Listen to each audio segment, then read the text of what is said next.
I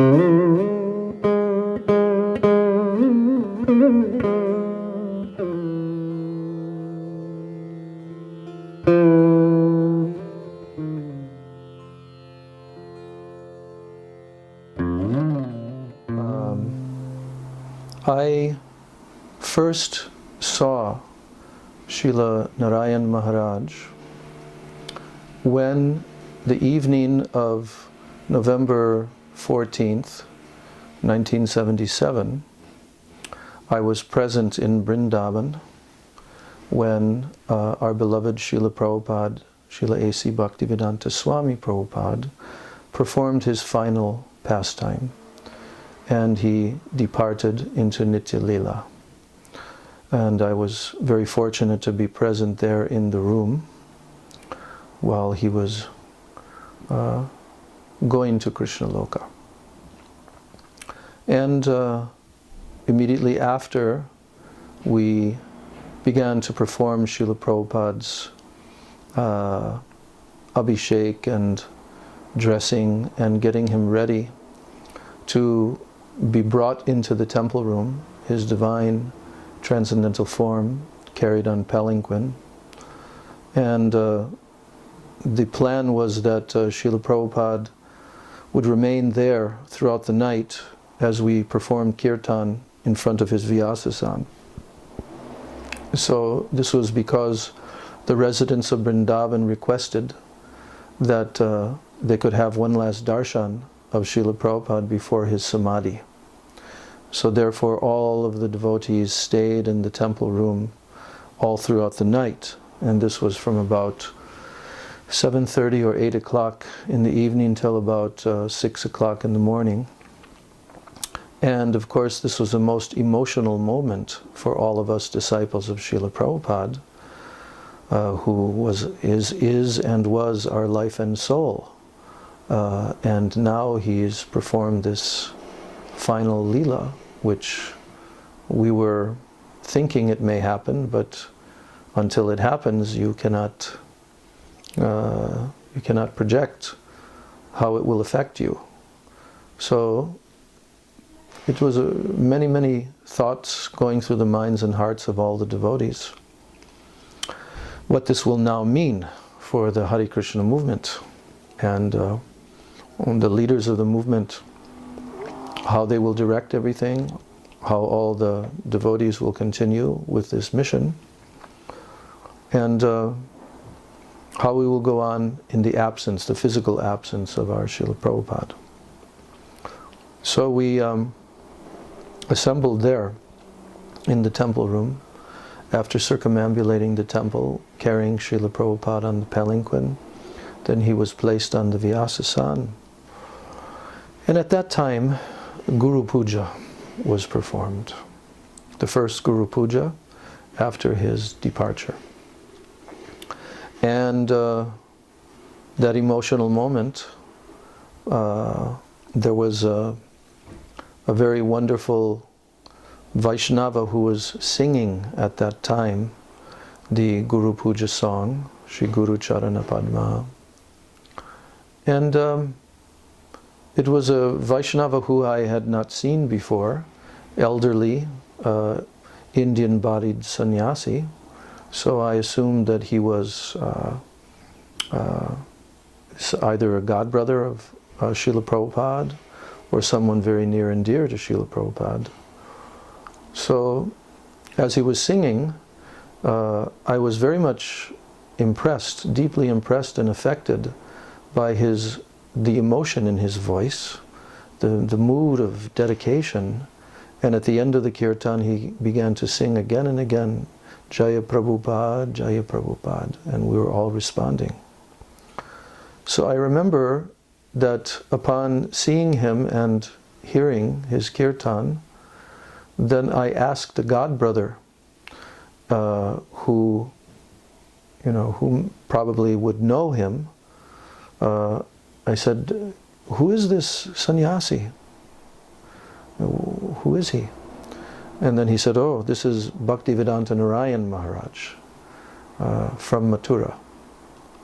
And then I remember thinking, oh, that's Narayana Maharaj.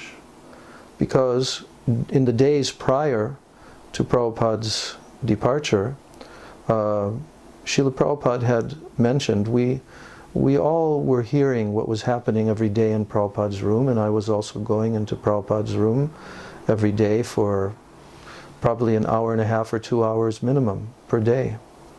And so whatever Prabhupada would speak, we would be hearing about this on that very day. And so the name of this person, Narayana Maharaj, came to our attention, that Srila Prabhupada had requested that he should perform his final samadhi.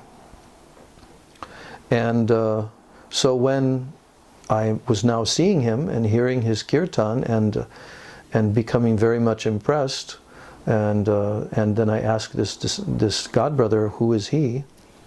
And when he told me, oh, this is Bhaktivedanta Narayana Maharaj, then I said, oh, that's Narayana Maharaj. So now this personality, began to perform kirtan throughout the night, along with many, many other devotees leading the kirtan, but he also sat with all of us throughout the whole evening. I remember there was another godbrother of Prabhupada's named Srila Akinchana Krishnadas Babaji Maharaj, who was also a very prominent kirtan singer in Gaudiya Math. And I was sitting just behind him.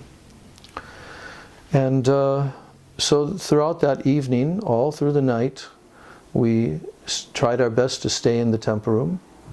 And then finally at the daybreak the next morning, then Srila Prabhupada palanquin was brought from the Vyasasan, and the parikrama was now beginning, that we would be walking all together with kirtan throughout the streets of Vrindavan to visit various prominent temples in Vrindavan.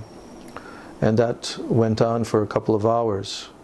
And during that time, I was also observing this person, Srila Narayana Maharaj, and his gravity and his mood and all of these things. And then finally, after going and receiving garlands, hundreds of garlands brought by the various Brijvasis and in front of the various temples of Vrindavan, like Radharaman Temple and Radha Govindaji, Gopinathji, all of these temples, main temples of Vrindavan. Then we came back and came to the site which had been prepared with a ditch, hole being dug in the earth. And then we all surrounded, from the top we looked down into the hole as Srila Narayana Maharaj came down there with a couple of other sannyasis, Tamala Krishna Maharaj, Bhakti Charu Swami, not quite sure exactly how many. But Srila Narayana Maharaj performed the samadhi and they assisted him, and he wrote the samadhi mantras with chandan on Srila Prabhupada's transcendental body. And we watched all during this time. And it was felt by all the devotees, because after that day we also spoke about this, and we all felt very deep gratitude toward this personality, Srila Narayana Maharaj, for being there, and for his dedicated mood toward our Srila Prabhupada. And he was so a senior and mature Vaishnava personality, we felt very, very much sheltered and guided by him. He brought he caused a very nice mood to be there amongst the devotees. And at the end of the samadhi ceremony, then there was also a memorial service that was held, inviting various senior godbrothers of Prabhupada's who happened to be there still in Vrindavan and others. And Srila Narayana Maharaj also directed that entire ceremony by being the master of ceremonies and calling on various speakers like this. Okay, so I first met Gurudeva when I was 13, and in the Hindu temple. No, yeah, he came to Birmingham. He was just there for one night, and my mother wanted to meet him. So know that my brother, who was going there, was, he was going to someone who was okay. And so we went to the temple, some Hindu temple in Birmingham, and we sat right at the front, me and my sister, and Gurudev spoke the whole class in Hindi because it was full of Hindu speakers, obviously. But just being in the presence of Srila Gurudev just for one night, you might not hear any of the Harikatha. It just completely changes your heart, completely. So everything, my whole life was different after that. Everything, Krishna became something special to me, Radha and Krishna, but particularly Gurudev. And so within that whole year, after we met Gurudev in '97, loads of devotees came to Wales, and we had this whole sangha that we didn't have before. And then Gurudev came to a nearby village the year later, and at that time I was thinking I'd like to take initiation, but I wasn't following or doing anything, so I didn't say anything. And my sisters were taking. And then we were in Gurudev's room, and there was my friend, and my sister was taking my friend to have Kuntimala, and I was thinking she meant chanting Japamala, and I wanted to chant. So I was like, what about me, you know? So then Gurudev looked at all of us and he said, are you chanting? And and he's like, are you chanting? I was like, I wanted some beads. And previously Gurudev had said, okay, I'll give you beads, but I'll give them downstairs because he wants everyone to leave for class. So he was going to give, but downstairs, in the hall. And so then he looked at me, and he got Kuntimala, and he wrapped the Kuntimala around my neck, and he saw this silver chain on my neck, and he was saying, actually, Kuntimala is very special. It's very sacred. It's Tulsi Mala. And not like, this much more special than this silver chain. But I still wanted chanting beads. I wanted to chant. So I saw one mala on the bed, and I said, but I wanted one of those. And then there was people that I think maybe Madhav Maharaj, I think maybe Bon Maharaj may have been there. They were Naveen Krishna and Sudal Sakha, brahmacharis, and they were just laughing and laughing. And Gurudev took the mala, and I was thinking that now I never even knew why the mala was there. But he took the mala, and I didn't know what was happening. He took the mala, and he put the mala in his hand, and he was chanting on the beads, and he told me to repeat. And then afterwards he was, oh, now you're initiated, and he patted me on the shoulder, because now I can look after you like you're my own daughter.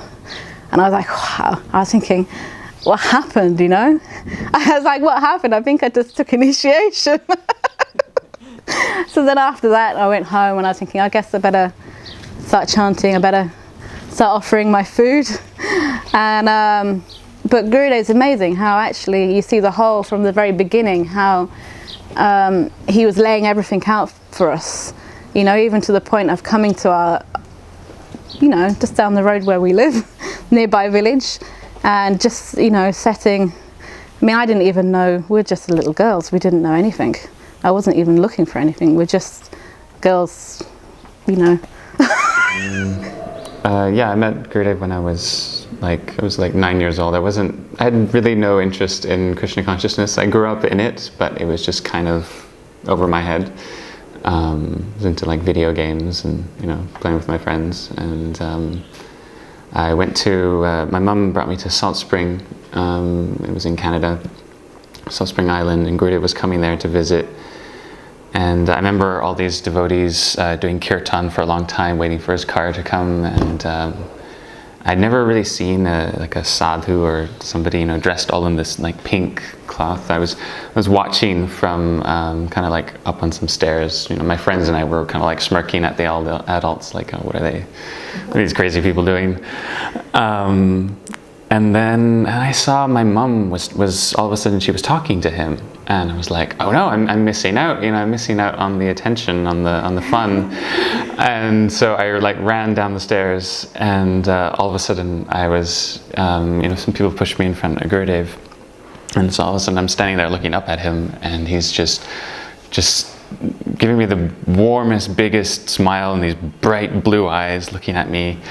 I was kind of shocked. I didn't know what to do, and somebody kind of like pushed me to like touch his feet, and then I came up, and then they put my hands to my head because I didn't know what to do at all, and he just he really affectionately just kind of like cupped my cheek and tapped it, and yeah, it was just one of the warmest exchanges I'd ever had to that point. And for the whole week that he was there, I would like go and hold the door open so that he'd come and give me a little hug on the way into class. He'd kind of like scoop me up and give me like a little second hug and then go into class. So every day I do that. I'd hold the door open for him. And then I wanted to take Harinam right away. I didn't really understand why. I remember him winding the beads around my neck and explaining to me, that this means you are, dedicating yourself to Krishna. And there was just, there was a lot of, suddenly a lot of emotion coming up, some sort of spiritual interest or desire. And then my whole life kind of changed. My parents split up, and everything changed for us. We couldn't stay in Canada anymore.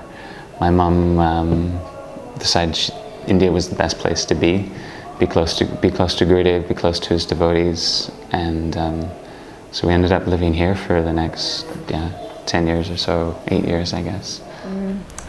In the beginning, I didn't know so much about Sri Guru and the importance of him in my life.